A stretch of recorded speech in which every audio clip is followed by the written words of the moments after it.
Zdravo đaci, kako ste? Danas ću vam objasniti pluskvamperfekat. To je prošlo vreme. Davno prošlo. Zvuči potpuno starinski. Na dva načina se gradi. Čujte, prvi način da kažete pluskvamperfekat jeste ja sam bio šerovao.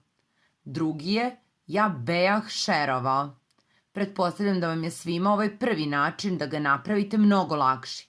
Ok, onda ga naučite tako. Ovo je složen glagolski oblik, vidite to i sami.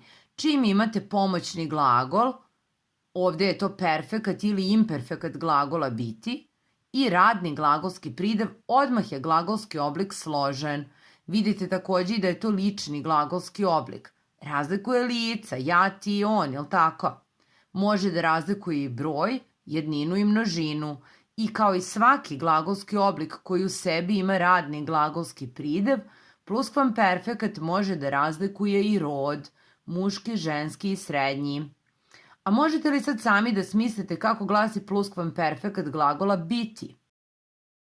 Ja bejah bio, ti bejaše bio, on bejaše bio. Mi bejasmo bili, vi bejaste bili, oni bejahu bili. I eto, deco, to je to, gotovo. Dok sam ja bila pričala, vi ste me pažljivo slušali. Ili dok ja bejah pričala, vi ste me pažljivo slušali. Sad lajkujte, šerujte, prijavite se na naš kanal. Pozdrav!